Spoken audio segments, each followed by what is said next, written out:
Well, hello, everyone. Welcome to our first presentation as part of our first artist in residence time here. We're really fortunate at the Sheldon Jackson Museum to have the Alaska Native Artist Residency Program. I just have a few general announcements before I introduce Liz and before she gives her presentation. To begin with, we always begin with the land acknowledgement for our public programs here. This is the Friends of Sheldon Jackson Museum's land acknowledgement. My name is Jacqueline Fernandez Hamburg. I'm the curator here at the museum, and we would like to acknowledge and express our appreciation to the Indigenous people of Tlingit who have been here and occupied this land for longer than any of us can imagine, and who after 250 years of colonization are graciously sharing this land with us. Thank you. This is the first artist in residence of 2025 and our first public presentation. We do have Liz Morrow here with us, like Liz Chikayaasix. I'm sorry, I'm not pronouncing that right, Morrow. She's here through the beginning of July. She just started on June 17th, and we've been fortunate enough to spend time with her in collection storage and looking at some Unangax material on exhibit already. And she will be teaching an intro to relief printing class, which I hope people can come to on Wednesday, the 25th of June. And she'll be giving a special steamroller press event, printing a large scale print with a linoleum block she's been working on. It is complete. It looks complete at this point. It's beautiful. And that event will be happening on Saturday, June 28th at 753 Alice Loop at 9:30 a.m. If you have questions, you can reach out to the Friends of Sheldon Jackson Museum about that, and also check out their website for any information about events. We're happy to register you for the classes. And finally, she'll be giving another talk on July 2nd. That's Wednesday at 2:30 p.m. So please join us in welcoming Liz. I'll read for you her bio. Liz Chikayaasix Morrow is an Unangax multidisciplinary artist based in Tacoma, Washington. She's originally from Anchorage, Alaska. She received a Bachelor of Art in Printmaking and Digital Media from Whitworth University, studying under printmaker Scott Colbo. Her printmaking studio is located inside her Tacoma, Washington home. Morrow's art has been exhibited in the Washington State History Museum and Fife History Museum. She received the 2009 Whitworth University Purchase Award, and one of her pieces is in the permanent collection of Whitworth University.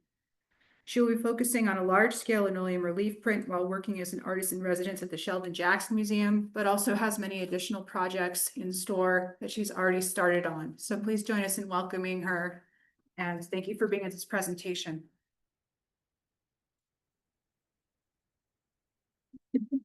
Ong. Thank you guys for coming. So grateful that you all are here. Liz Chikayaasix Morrow asachtakuk, Unangax akuk, Inkaricham Tanadagusi Ilaran anichtakuk, Tacoma Tanadagusi Ilan Angharzak, Adang Eric Johnson asachtakuk, Annang Sue Johnson asachtakuk, Kinging Matt asachtakuk, Ama Kinging Ben asachtana. Laturing Martin Poikin Johnson, Asachtanach, Kukang Bertha Johnson, Asachtanach, Guilirang Susan McFadden, Asachtakuch, Aming Marty Johnson, Asachtakuch. So, hello, my name is Liz Chikayaasix Morrow. I'm a Unangax. I am from Anchorage, Alaska, and I currently live in Tacoma, Washington. Eric Johnson is my dad, and Sue Johnson is my mom. Matt and Ben are my younger brothers. Martin Poikin Johnson is my grandpa, and Bertha Johnson is my grandma, and Susan McFadden is my aunt, and Marty Johnson is my uncle. I want to talk to you guys here today about relief printing as a reflection of traditional Indigenous carving. Oh, well, here was that. I forgot to forward the slide for y'all. And then here are some faces that also might be in this crowd here. Yeah, that is my immediate family and my grandma and grandpa and my aunt and my brother and his wife. Here, this is just over at the Fine Arts campus there. So my introduction to printmaking I want to talk today about relief printing and how I have found it to be analogous to traditional Indigenous carving practices, as well as what it means to be a Native artist working in a non-traditional contemporary medium, especially as someone who is experiencing and overcoming geographic and cultural disconnection from a Native community.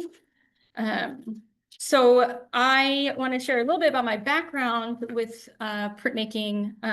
I was introduced to printmaking in college. I started college as an art major. I knew I wanted to be an art major going in, but I was not familiar with printmaking until I got to college and took an introductory printmaking class and was extremely taken with the medium. I mean, there's several different methods of printmaking that were all introduced, screen printing, linoleum relief printing, etching. So we kind of got a good overview of all of them. I graduated with my major in printmaking and digital media, so basically graphic design.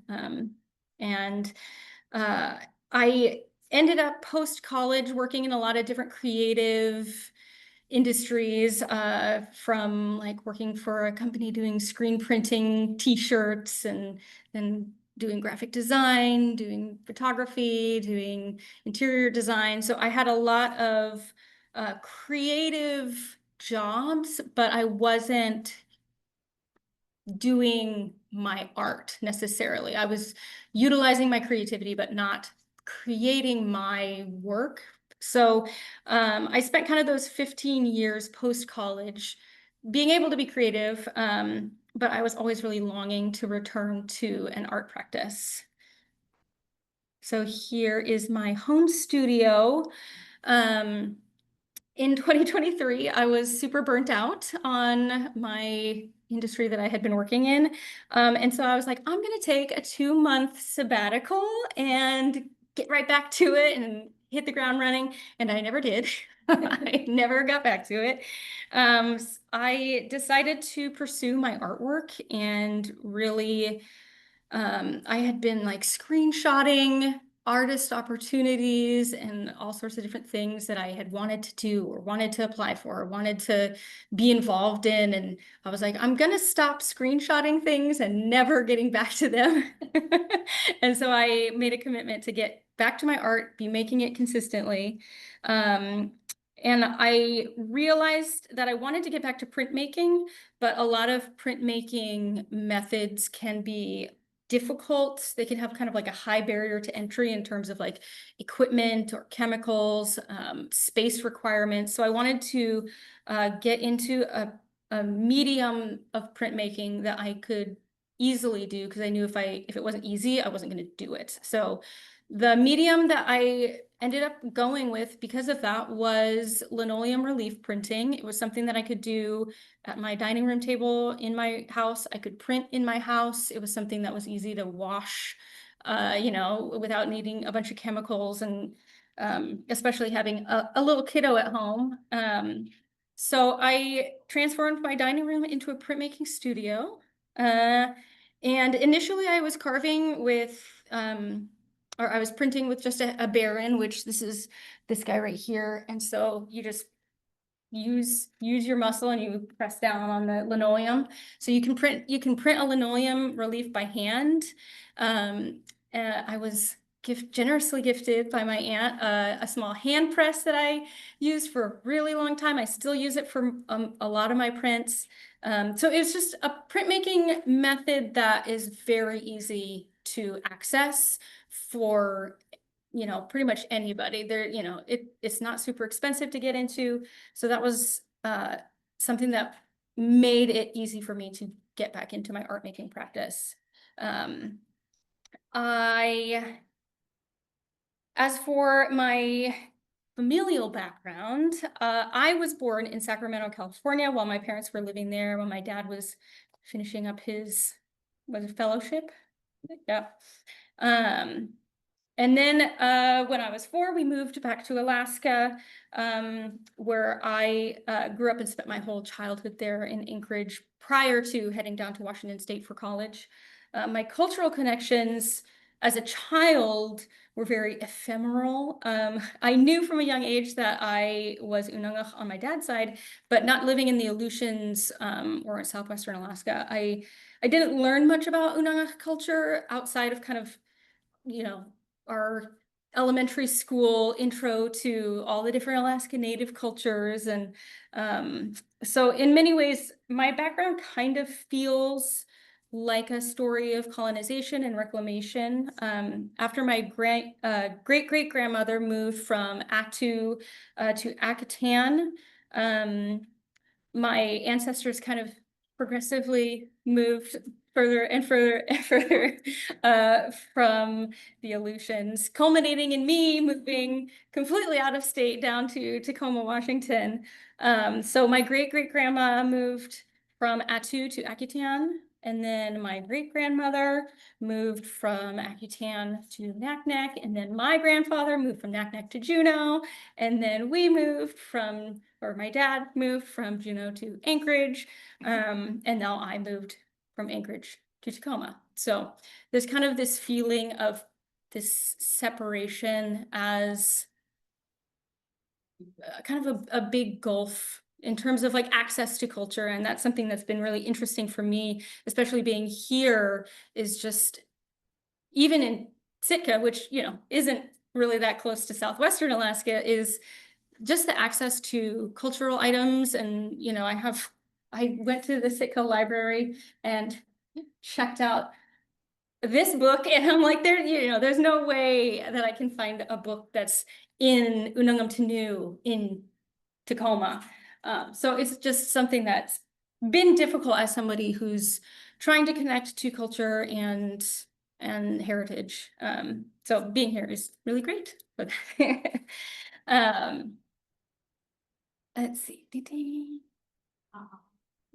So here's my grandpa, and there on the side, he's showing everybody how to rig up a Bristol Bay sailboat gill netter. He was one of the last remaining gill netters alive who had been one of the ones who sailed in Bristol Bay. And then there's my dad in the middle. And then there's me on the other side. I fished for a couple summers with my uncle who also fished in Bristol Bay.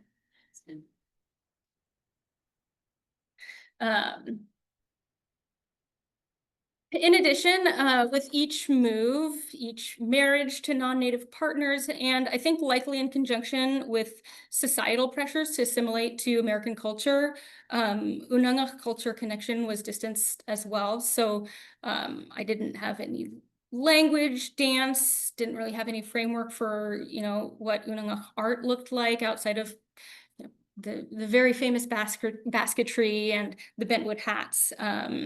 So, and I think that disconnection really feels more pronounced by the fact that like the native connections that I do have are kind of really all over the place. So like my extended family all from like Akutan, but then my grandpa grew up in Naknek.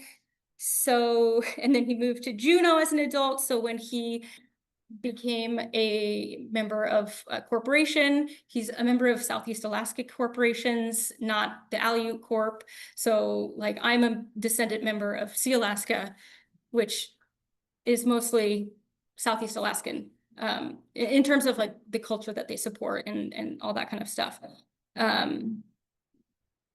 So it feels this kind of like weird, it just feels indicative of the way that diaspora and kind of disconnection manifests in like a way that's like hard to describe to people who don't have a framework for like understanding what like native courts are, you know, tribal connections and villages and all that kind of stuff. I'm a member of, I'm enrolled with Naknek Native Village, which also isn't really an Aleut Unangax village. It's more Yupik, so it's like, all of these connections make it hard sometimes for accessing certain things. Like I took a Unangamtanu class and was trying to find some like scholarships to be able to afford the tuition at UAA. And they're like, oh, well, you should look at, an Aleut Corp. And I'm like, I'm not a member of Aleut Corp, or, I'm not a member of the tribal organizations that would be the ones who would sponsor something like that. My aunt ended up paying for my tuition for that. Sponsored my Unangam Tanu lesson. So, but yeah, I mean, all of that kind of, it feels like this kind of weird little tangled web of culture and disconnection and attempting to reconnect, and how that all feels really complex and weird and messy. But I don't necessarily feel like it's potentially unusual, especially considering, a lot of forced displacement to internment camps that Unangak people experienced in World War II, ending up down in Southeast Alaska. I know we have some family members, distant cousins that were a part of that. But so yeah, I think that that's like kind of a weird element of being Unangak. And as a kid growing up in Anchorage, I didn't feel like I knew how to access cultural knowledge. And at the time in the 90s, the cultural revival and reclamation, I think, was still kind of beginning to sprout and get some momentum going. Nowadays, it's really cool to see all of the different culture camps that are happening, in Anchorage, out in the villages. Those have been really wonderful. I don't think at the time as a child I would have even known what to look for or what to seek out. And, potentially it wasn't my responsibility to do that. So my sort of journey in seeking culture has started more in my 20s and into my 30s, as I have been intentionally seeking out more of that, with the New class, and things like that. So it's been nice to be able to do that. I think there was also an element of not knowing how to claim Unangak identity. And so it was something that I held more within me for a lot of years. And because I'm phenotypically white, it's not something that I have to like engage with other people asking me, oh, what are you? Where are you from? So it was a more of an internal journey for me. But with the proliferation of social media and the internet, there's been a really cool new way to be able to interact with other Unangak people, Native artists, culture organizations, where like I don't have to be physically in certain spaces to be able to interact with other Unangak artists and follow their work and see what they're doing and seeing what they're creating. Yeah, I mean, I was able to take that intro level Unangam to New class remotely. So I was still in Tacoma, and it was a UAA class. So I was able to take that just remotely online, which was really wonderful. I get to see other artists on my social media feed every day. So it feels like there's more of an ability to connect culturally, even being distant. And I think that that's made me feel more in touch with culture and with identity as well. It's funny finding people who you see their surname and you're like, I think that I might be related to that person. And that was the case for Denali, who was the last artist in residence here, Denali McGlashan. I was like, McGlashan is our family. Like, you're related to me somehow, and I know it. So that was really cool. And, just these different names, and you're like, oh, I know that I'm related to you somehow. And so just like finding these people just kind of randomly on like social media, and it feels like a very small community of people that, we all know someone who knows someone, or we're related somehow distantly. So that's been a really wonderful experience.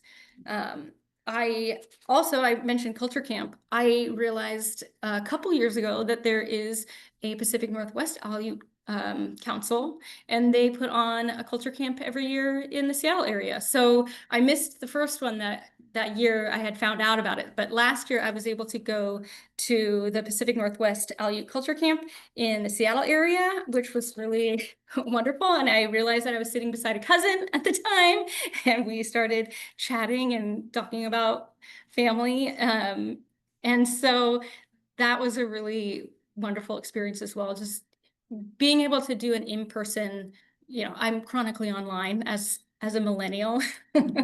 And so just like being able to be in community with other people, and doing cultural things and talking about stuff that you don't necessarily talk about with just random lay people.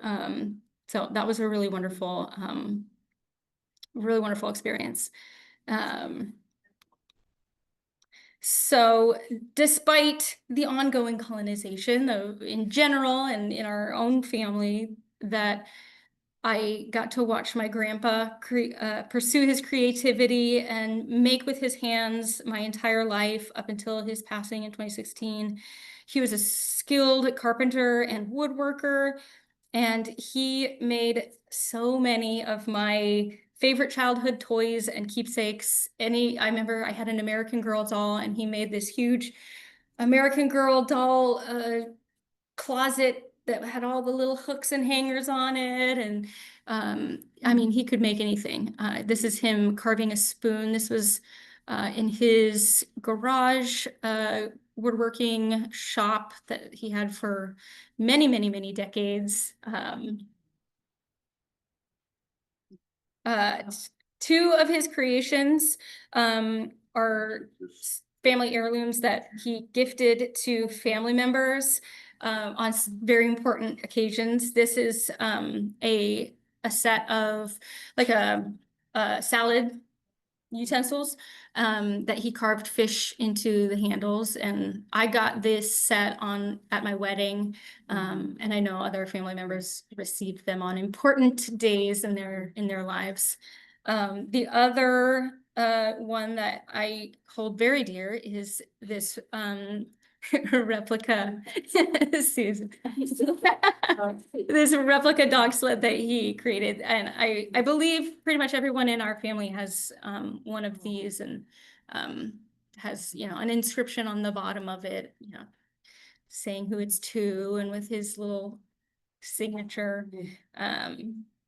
So I mean, in addition to these like super, super precious things to me, he also, I mean, just everyday objects that he would carve and create with, nature motifs typically.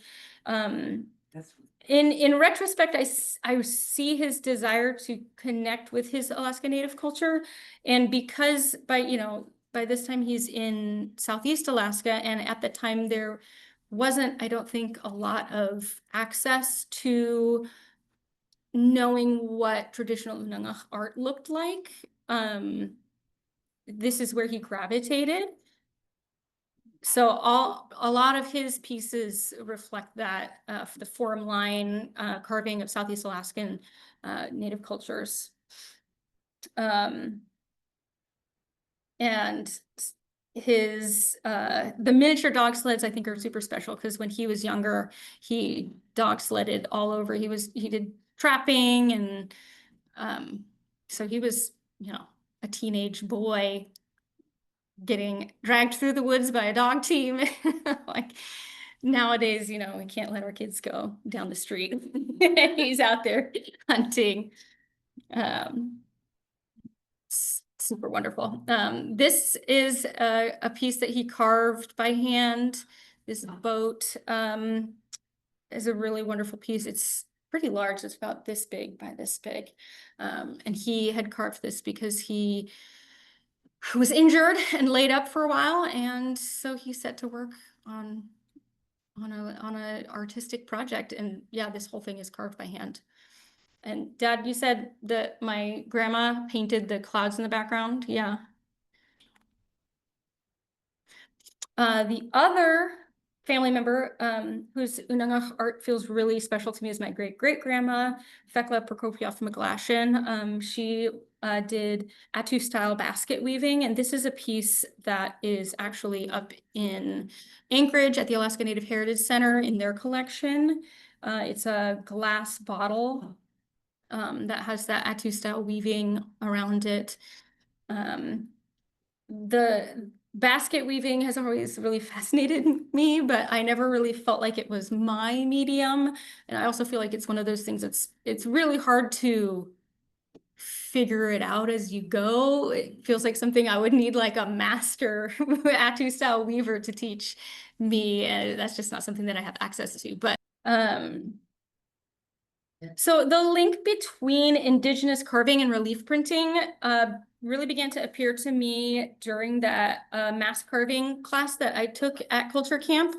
I was super excited to take the class, and it wasn't until I sat down at the class and realized that all of the same carving tools that I use for creating my relief prints were there on the table.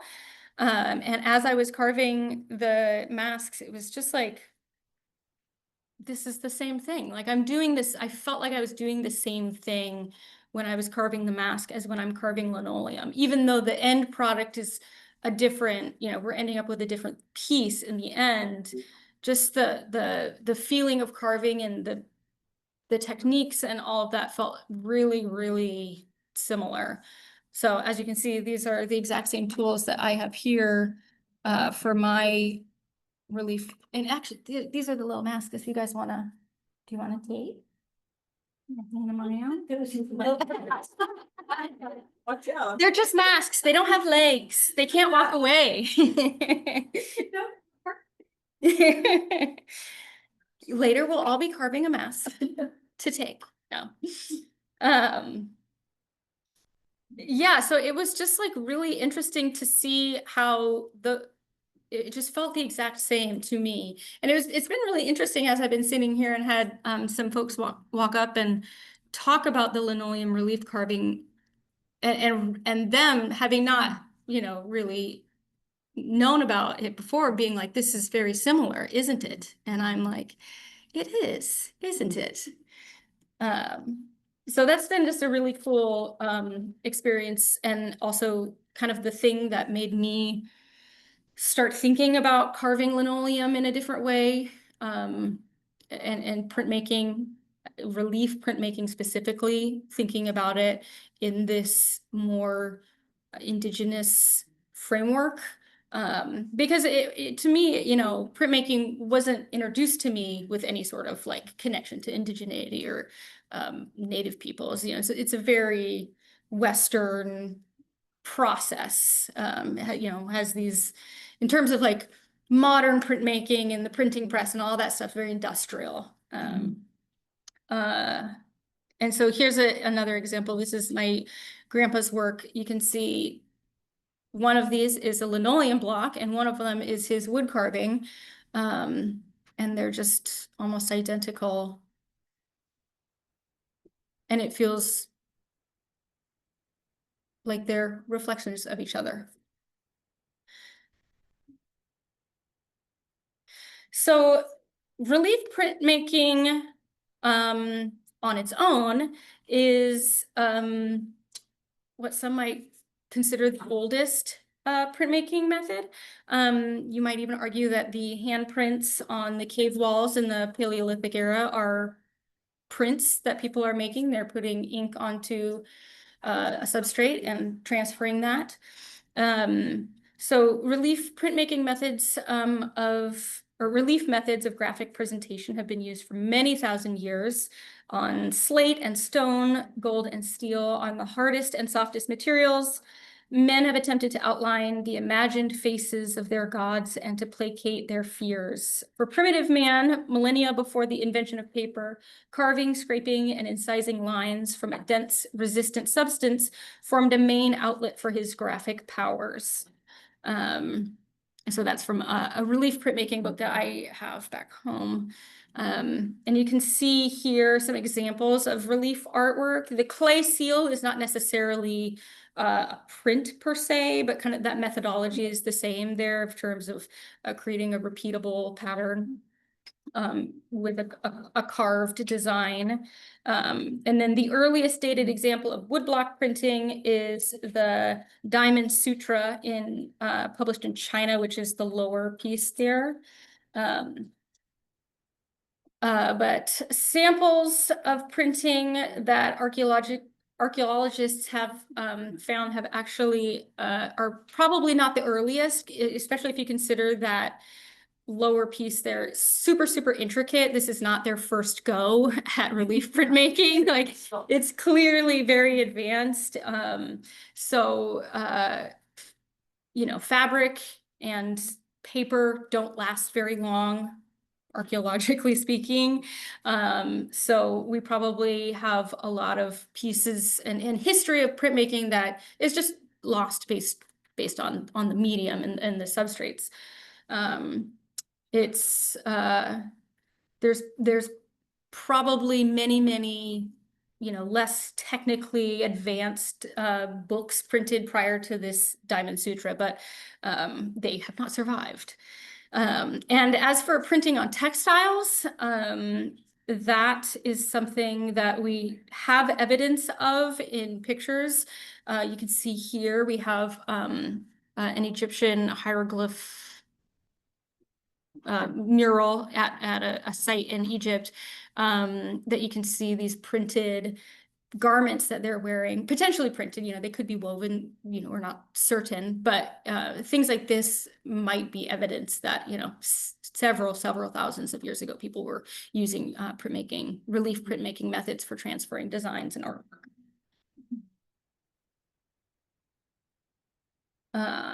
And similarly, we see that many early art forms that humans engage with are carving based. Most of these examples we see being in stone or ivory due to things like wood being more susceptible to decay. And so here are a couple examples of early Unangax carvings. These are found in different areas on the Aleutians, on Alaska. And these are actually, you can find this book right here, Aleut Art by Lydia Black, is where those are from. So that's a really great book for seeing some of these older archaeological historical pieces. We do, however, have some examples of early Unangax carvings in wood as well. A lot of them are fragmented, but masks in particular are a wood carved item that has been found. We have, you know, several examples of these from different islands in the Aleutians. And these were some of the examples shown at the culture camp as well for when we were coming up with our own designs for carving our little masks.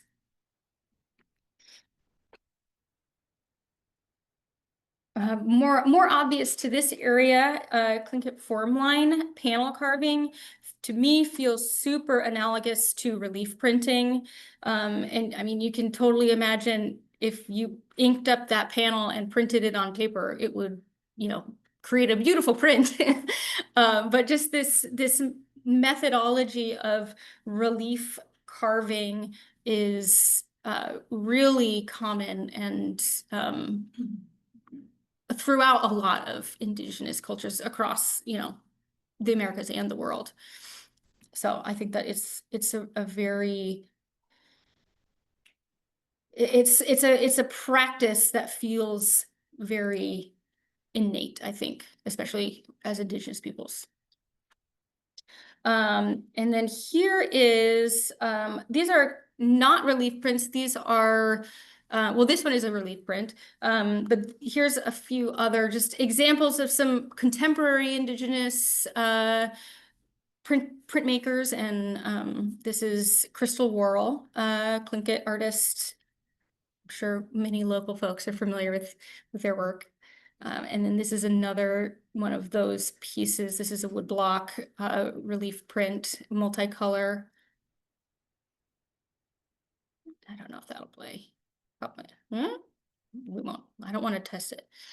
And then this is there's the photograph with the woman is Sarah Akaiwalen, and she is Inupiaq, and she does a lot of printmaking of, I mean, she does a lot of multidisciplinary work, but she also does some really beautiful relief prints as well. And then the moose, caribou, yes, is an Unangax artist, Lois Chichinoff Tade, and that is another relief print there. And then we have David John Unangax. This is a recent print that he made, the Thunderbird and Whale there.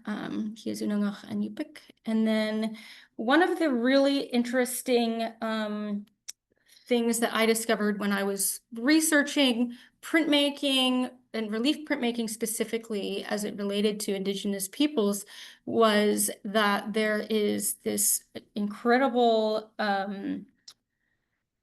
printmaking studio up in very far North Canada called Kingate Studios, and they are the longest continuous running print studio in Canada, and they do stone cut printmaking, which I have not found anybody else doing. I mean, there might be other people doing, but like when you search stone cut relief printmaking, it's pretty much them that come up.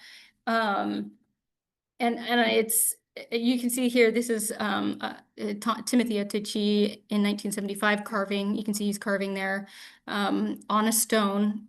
And it's the same process as here, but you're just clinking, you're ding, ding, ding, ding on your stone there. Here's another image of the carvers at Kingate Studios there in Canada. So from the people who kind of started up that printmaking studio, they determined when they were interacting with the Indigenous folks there that the best medium to work with was the stone because they had a lot of it and they knew how to carve it. They were really skilled carvers already on that specific medium. And so because it was readily available and they had been carving it for thousands of years, they said, this is perfect. Let's not reinvent the wheel here. You guys are great at this. Let's use this as printmaking medium. And I just think that that's really a really beautiful thing because it was very Indigenous led. The printmaking studio itself was started by a guy who came from out of the area, you know, a non-native guy, and he was trying to figure out a way to help the population there be able to integrate more with as the modern economy started to impact the local community up there. And so kind of trying to figure out how to create some sort of economic thing in the area for these people. And so they started this printmaking studio. And it was, the medium was really intentionally chosen in response to their existing skills and the existing, you know, accessibility of that stone that they had. And I want to show and share some of my favorite pieces. These are all older from like 1973 and prior, but this printmaking studio is still they're still working today, and they put out prints every year with different artists. And I think the cool thing about it is that it's very communal. And so a lot of times nowadays the artist, like me, for instance, I carve it, I print it, I designed it. But in this case, you know, we have the carvers they're really good at carving. And so when you see the signatures on these, you can see kind of there on that bottom, there's like the little red, and then there's two on top of it there in the corner. Those are the marks of the person who carved the stone, the person who designed it, and then the studio itself, which is it's supposed to be like a little igloo there at the bottom, the red one. So I think that that's really beautiful that they're creating these prints together as a collective, and it's all communal, which feels very aligned with, especially with Indigenous values. So here's just a few of those pieces. I just think that these are really, it's cool to see Indigenous art rendered in a more, this kind of like, which at the time was a new medium. Printmaking was not done before.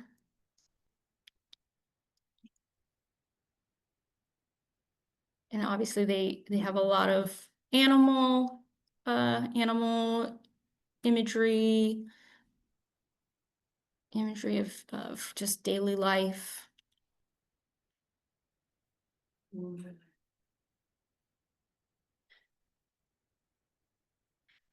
And as a kind of personal aside to kind of this discussion of carving and printmaking, is the fact that in historic Unangax culture and society, traditionally carving was performed by men, whereas working with fibers and skins was traditionally women's work.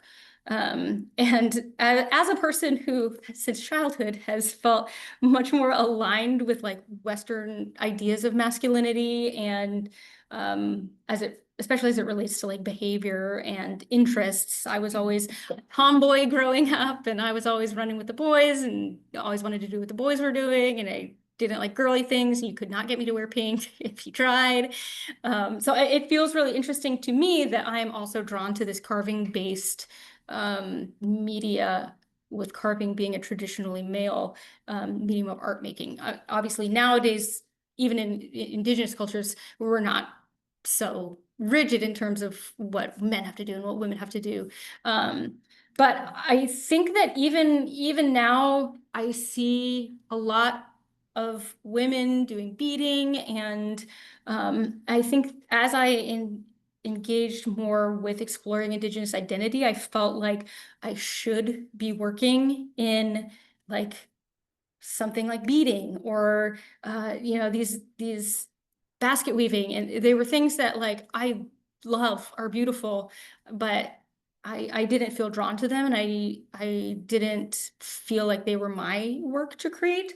And so as a mixed Indigenous person, I struggled with wanting to make work that connected to indigeneity, but the mediums that I aligned with were ones that weren't that kind of obvious Indigenous. Like if you see beading and you know immediately, like, aha, yes, I can recognize that that's an Indigenous artist working in that medium. And so those art practices to me felt more legitimately Native. And so like questions of like, what does it mean to make Native art? What is Native art? Were kind of ideas and thoughts that were swirling around in my own head of like, what does that mean for me as someone who is a mixed Indigenous person, and how do I represent those two parts of me that are different, and the other side of that kind of element is like, does my art have a blood quantum like I do, like are we counting? Does my art only contain a percentage of Native? So I think also being separated geographically from Alaska too, that's being separated from kin, being separated from culture, complicated it all as well. So I think a lot of at some points it felt like it would be easier to claim identity if I was still living here in Alaska, because you're around more people who get it in a way. Not that there's not Native folks in Tacoma or whatever, but like I don't feel like I'm going, I'm not Puyallup, I'm not Salish, so it feels weird to be like engaging with folks where it's like, well, this isn't my culture, and this isn't, you know, I want to support them, but it's not where I'm from. So, I mean, at the same time, I feel really bolstered by experiences like being at culture camp and getting to be around people and other Unangax folks, and especially when it's like, oh, I'm sitting next to my cousin, and that feels really validating. And so as I continued working in printmaking, especially in relief printmaking, I started to feel that connection a lot more personally for me. And then as I've been working more, I've started working more in public art in the past year and creating public artwork, specifically in Tacoma, where I'm living. I started discovering Unangax artist John Hoover's work, which I mean, I love his work so much, and I feel like it has these elements that feel really akin to the relief printmaking carving that I'm doing. Again, these feel like you could ink them up and print them. And they're you know, you can tell that they're just carved in that same kind of bas relief, you know, very low relief way. He also, like my grandpa, he was inspired by Northwest Coast formline art. He lived in kind of that Northwest area down. He actually lived about 45 minutes away from where I currently live. So he's kind of in that same geographic area as I am. And, you know, he's inspired by flora and fauna. And I think his exploration of his own heritage and how he incorporated those animals and plants in his work feels akin kind of to my own journey, which has been really cool to be able to experience his artwork. He also started his art practice. He started painting on canvas. He was inspired by Sidney Lawrence and other artists who came up to Alaska when he was up there as a youth. And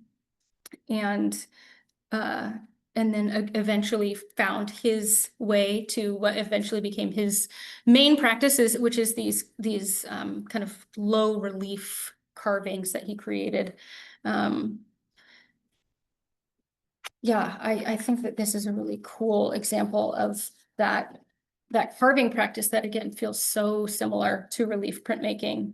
And then in conclusion, I think that relief printing can be seen as a really beautiful extension of Indigenous carving practices that, you know, peoples have been doing for generations upon generations. And throughout Indigenous cultures, we see how the introduction of new materials influences traditional art practices. So when you know, trade brought in beads and different materials. Indigenous folks incorporated them into their works, and now we consider those to be, you know, traditional ways of making art, even though those are elements that are, you know, historically were only recently introduced. So whether it's like new beads coming into communities through trade, ribbons now that create ribbon skirts, or discovering new ways to incorporate old practices like carving to create new styles of art like printmaking.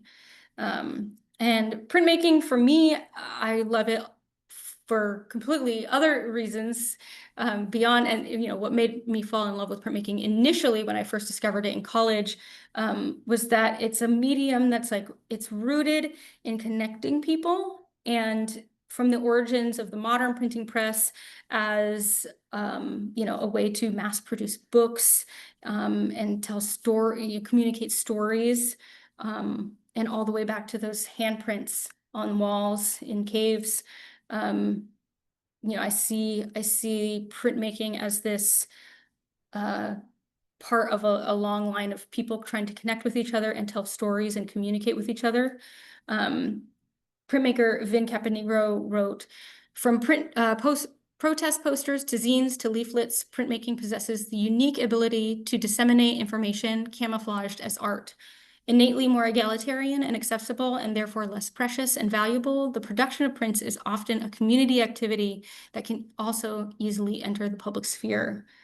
So I think that printmaking as a medium is it democratizes art. It creates this art that is more accessible to anybody to be able to collect original artwork that isn't, you know, a painting there's only one of them, and so it's $10,000 and you're an art collector, and love that for whoever can be able to afford that. But, you know, I think art is for everybody, and printmaking is a way to be able to broaden access to art. And I think in terms of indigeneity, so much of Indigenous art is about telling stories and communicating knowledge from generation to generation, keeping ancestral wisdom alive. And I think printmaking is an incarnation of that ancient and longstanding practice. It's all of the printmaking communities that I have been around have had similar goals. They're very communal. And I think that that is why printmaking has resonated with me, both as an artist and as an Indigenous person.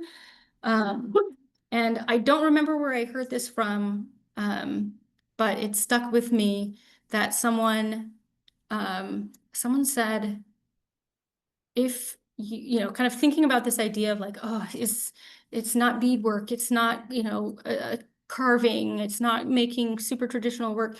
If like, are you Native? Then your art is Native. It doesn't, your artwork is Native if you are Native, and it doesn't have to look a specific certain way. And so that's been an encouraging thought that I return to, that it doesn't matter what art I make or what it looks like. If I am a Native person, then my art is Native art. So these are a couple of the pieces that that have been inspired by Sitka in specific. So I wanted to leave a little time for Q&A. If anybody had any questions, I'm gonna see if there's any in the chat. I don't think there are online. Boop. No, okay. Anyone in here? Thank you. Oh, yeah, thank you.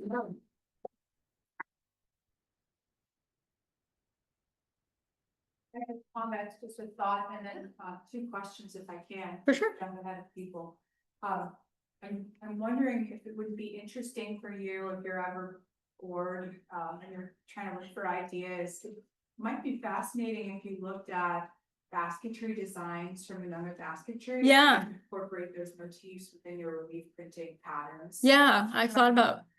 I have thought about doing that because it is, I mean, I love how graphic, and yeah, they just had this really beautiful, I don't know, like we were looking at baskets the other day, and they just have these patterns that are so beautiful. And even when you're looking at just the stitching itself, it's very beautiful. Like the stitching itself is very beautiful. Yeah. And then I wanted to ask you, well, first off, do you try to connect your son, who's only 8 years old, to the culture? And if so, how do you do that? And then secondly, what is your next big step towards reconnecting yourself, you know, with your roots? What's your dream goal next? Yeah. Yeah, Jack, it's been hard to, you know, figure out how to connect him specifically, especially not being like in Alaska. And, you know, he was there with me sitting next to me when I was taking my Unangax class and talking, you know, I was trying to teach him some words as I was also learning some words.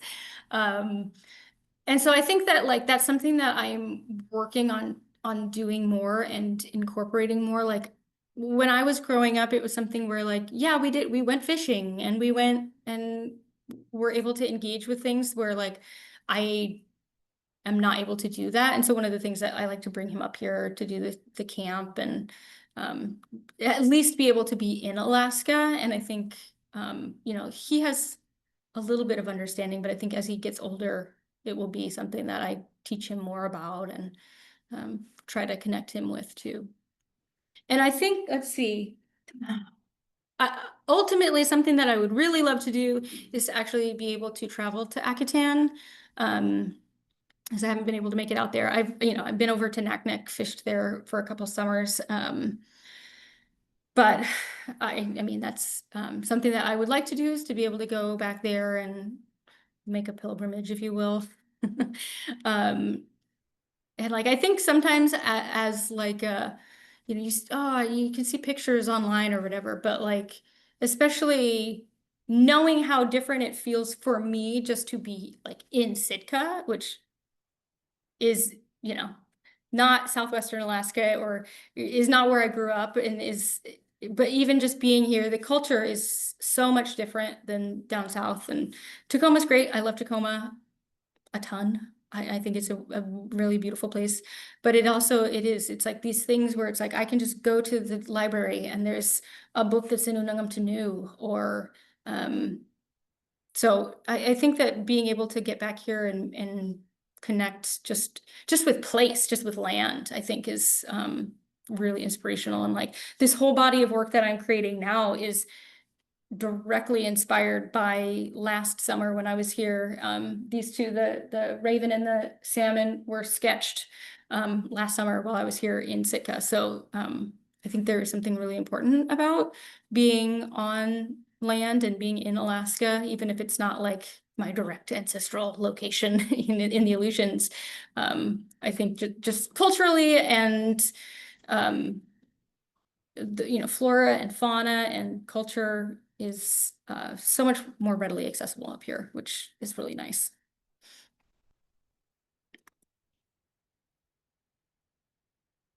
You typically print in black? I have started doing more of the black and white. When I first started getting back into printmaking, I made a rule that I just had to make anything silly because for a long time, I didn't make artwork because it needs to be important and it has to have deep meaning. And it was keeping me from doing it because I hadn't made work in so long that I didn't know what my work was. Or what it was about, or what I wanted to make art about, because I knew I wanted to make important work, but I didn't know what that was or what it looked like. I'm like, I used to make work in college as an 18, 19-year-old, but like I'm 38 now. And like, what does 38-year-old me's work look like and what is it about? So yeah, it's been a process of kind of making sure that I make work. In the beginning, I was just making silly work. So I have like a hot sauce bottle that says hot slut on it. And I have a pickle jar that says salty bitch. And so it's like these just like silly artworks that they just came to me. I'm like, what if I had a pickle jar? And it was silly, you know, and so I just wanted to make silly work. And those were all really very colorful and very fun and very silly. So I don't know. I love color with printmaking. It can be hard because each color has to be a different layer, or you know, like you need to be able to ink up the different areas without it touching. So I think working in one color has helped me get ideas out and make work faster and kind of process through ideas without getting kind of hung up on having to carve different layers, you know, because every layer has to be a whole nother plate that I have to carve. So yeah, I want to move into doing more color again, but I do really also love the really bold, stark black and white as well. So I don't know, I might keep working in it. I'm not sure. It's right. Thank you. Is this large format one a self-portrait? It is. This piece is based on a dream that I had prior to coming to Sitka. I had this dream where I swam all the way to Sitka from Tacoma. And then when I got here, I was walking around town and then I was kind of walking out by the water on Japonski, and I saw this big wave come and I was like, that is a really big wave. And it came through and it rolled through and I could tell that it was going to destroy some stuff in town. And I was like, oh no, we got to get back to town and see what's going on. We got to help people. And then a much bigger wave came and it swept me off into the sea. And the sea was so like, you know, how the silty gets all worked up when there's big waves. And so I couldn't see anything. I couldn't tell what was up from down. And I like knew that I was drowning and I knew that I was going to die because I couldn't find up from down, and I felt super alone because there was no one else with me and I was just there under the water by myself. And it had one of those like wake up moments where you're just like, whoa, that was really like way too real. And as I was ruminating on the dream later, I was thinking about how I had felt so alone under the water. And then I realized that I wasn't alone and I was surrounded by kin, and the kelp was growing up, and it would show me where up was. And you know, like all these different creatures were there with me, even though I couldn't see them because it was silty.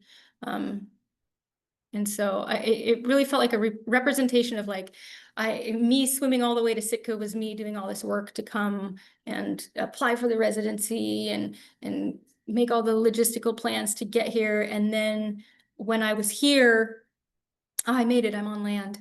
And then being swept off into the sea felt like the imposter syndrome coming in and being like, haha, you made it here, but I'm gonna sweep you out to sea and you're gonna die anyways. But yeah, so it's kind of this feeling of like, oh, when you're alone, you're not actually really alone. You're surrounded by kin and you're surrounded by relatives. So yeah.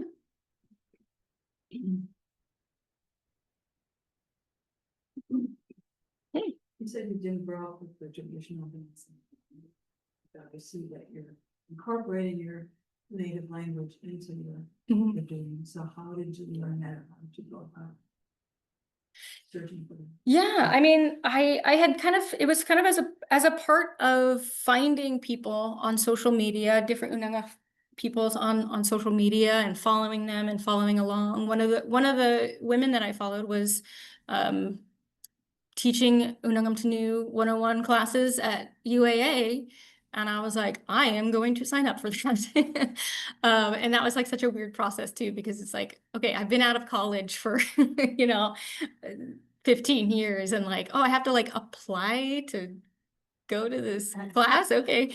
So that, yeah, it's been really cool. I mean, that's one of the things where it's like, I'm just following these people and they're doing really amazing things. And like, for like her, for instance, she's done a lot of work in language revitalization. And so, I mean, it's hard because I would love to be able to continue taking classes. But I mean, for one thing, they're not offered all the time. I don't think UAA, I don't know if UAA still offers Unangam Tanu classes. I haven't looked in, but it's, you know, it's like, it's a less common native language, you know, and there's fewer native speakers remaining. So it's definitely a language that's in danger, but so I think that's part of why I want to incorporate it, even if it's just like, this is a word that I know, like it, when I title my pieces with those words, it's keeping it alive. So I think that that's one of the reasons that I really like to use Unangam Tanu in my, especially in my titles, and then, you know, also sometimes in my work, visually.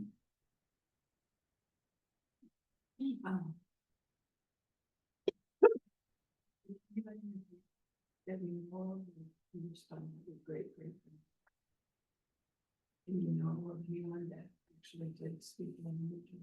Yeah, well, you said, Yeah, so Elizabeth's, so my father, her grandfather, actually spoke many languages in the Southwest region, different dialects. He traveled, as she mentioned, by dog sled. And so he actually spoke some that are further up, you know, in that area. And my great grandmother, however many that great hers, they had a wide range of ages. So the oldest spoke, that's what they spoke. But they raised some of their younger siblings, and actually they were prevented learning. But the elder siblings to their dad spoke amongst themselves in their cultural language till they got it, including my grandmother. Yeah. But then we lost it. So very grateful for to be pursuing it. yeah. It feels cool to be able to yeah, just, I mean, you know, I'm sure at some point I'm butchering some words, but it's like, you know, I think that's how you start, you know. Not many people know you. That's true. I know. I shouldn't say anything yet because I am very fluent. No, I definitely am not, but yeah. And should we give people on Zoom a chance to ask questions? I'm looking at the chat. I don't see any questions on the chat on Zoom. Well, thank you so much for your presentation. It's Thank wonderful. you, yeah. Thank you. Thanks, guys.